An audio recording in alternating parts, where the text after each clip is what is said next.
Well, we continue now with catching up with our Australian players, and I'm pleased to say we've caught up with one of our young guns in Alexei Popyrin. Alexei, great to have you with us. Now, tell us where you are and who you've got with you in isolation. Hey Todd, it's great to be here. Well, I'm currently in France, in Nice. I'm at the academy, so I've got a pretty nice apartment here with my whole family. So it's good to have my family around, and also my girlfriend's come over from London for the quarantine, which is Oh, really you did good. well. Yeah. You've got it. You've got yourself well sorted by the sound of it. When you talk about your family with you, who's there? Your mum? What I've siblings are got with I've you? got Give my us a bit of mum. insight. Yeah, I've got my mum, I've got my dad, my little sister's here, my grandma. That's about all I've got on the family side. And then my girlfriend, like I said, my younger brother's in America. He's in lockdown there in West Palm Beach, and my older sister's in Sydney. She's also in quarantine, I think. So tell me, I mean, it's tough, this coronavirus, that what everybody's dealing with, but some people are Yeah. struggling being in confinement with all their family like that. How are you with that? Is it too much all at once, considering all the traveling you've done in your young career? No, I think for me it's the opposite. It actually gives me a better chance to be with my family. I think that's one of the positives that come out of this virus is that I get to spend more time with my family and more than usual. And it's something that I've been wanting. I've been wanting to have more of, and now I've got the chance to spend a lot of time with them, which is great. Talk to us about what lockdown is like in your house. So I think you mentioned you've got a pretty good setup with being able to continue to do some training. I know that when everything gets back to a bit more normal, you've got a tennis court out on your back doorstep. You're not allowed on that at the moment, but how are you keeping yourself in shape? Well, I've got a gym downstairs. I've got a treadmill there also. Some strength machines. So I'm keeping up with the physical part. With the tennis part, like you said, I'm not allowed to use the court, but it's just like 5 meters away. So when That must be hard. it all yeah, when it all settles down, then I'll be able to jump back on the court and start practicing again. But for now, I'm just taking it easy. Just spending as much time as possible with the family. Playing some Monopoly with them pretty much every night, and haven't had the luck of winning yet. So um, yeah, but no, it's just great to be with the family right now. Okay, so I mean, you've got to pull your weight when you're in a situation like that with everyone at home. What are your chores that you've got to do? Um, Honestly, not much. Grandma does the cooking.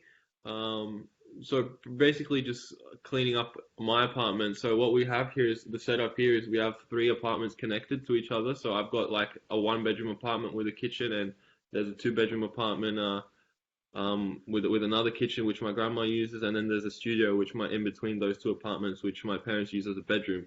So we've got two apartments. We've got basically three apartments, but in two kitchens. And my kitchen's basically just used for snacks, and then the main kitchen is used for grandma's cooking for breakfast, lunch, and dinner. Tour of my apartment. We'll start in my bedroom. So we got the bed here. We've got lines up there, the TV, and then we'll move out to the living room, to my living room, one of the two living rooms that we have with a TV here that I play PlayStation with, a little kitchen. And then we'll go out. This is my shoe rack. Um, we'll go out to the main corridor.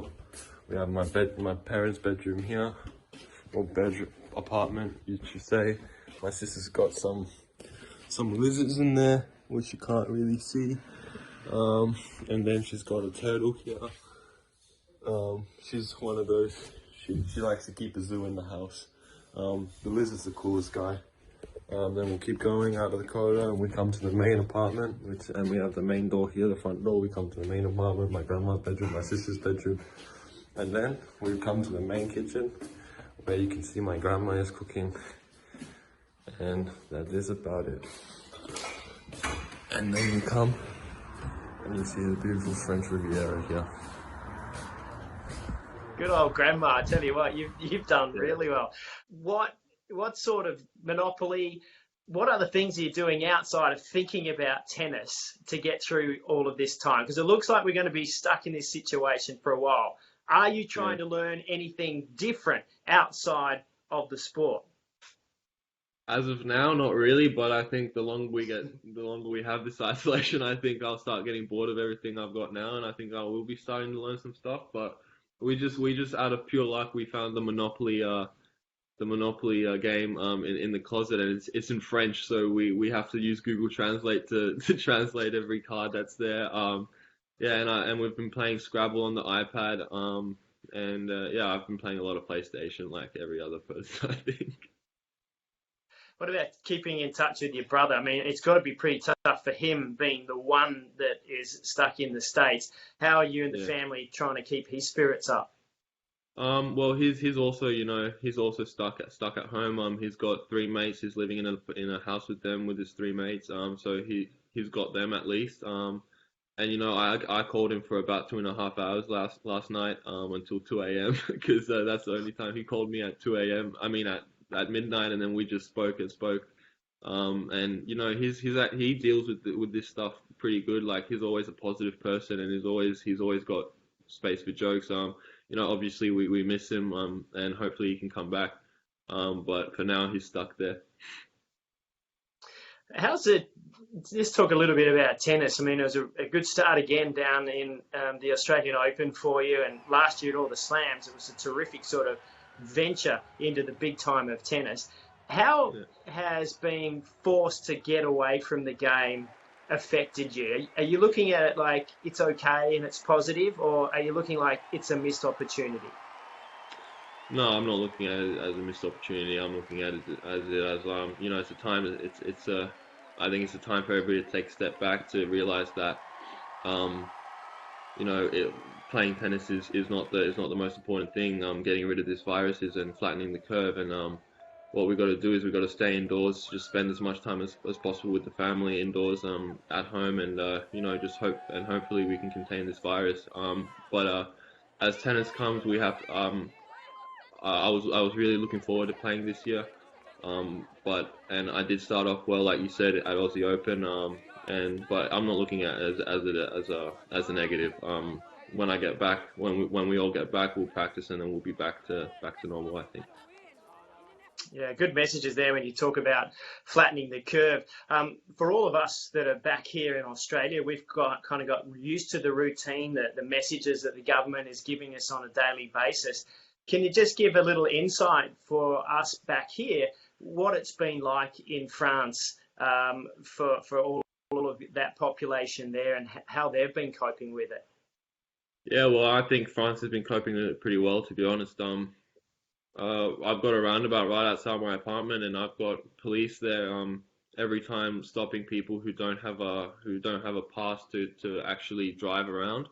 If they do have a pass, then they just show it to the cops, and then they'll be fine to drive around. But if they don't, then they have to pay a fine, which is pretty big from my knowledge.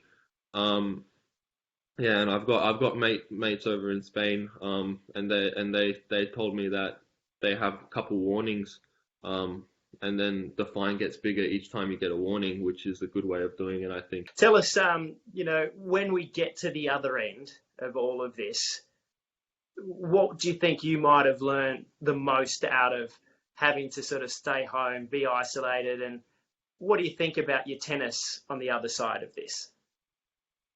I know that I miss tennis so much, um, that I really just want to get back out and competing. That I don't think I'll do pretty well if I have to wait another another couple months for tennis competing to come back. So it just showed me how much I actually love the sport, how much I love playing the sport, and it'll just give me extra incentive to get back out there and work harder.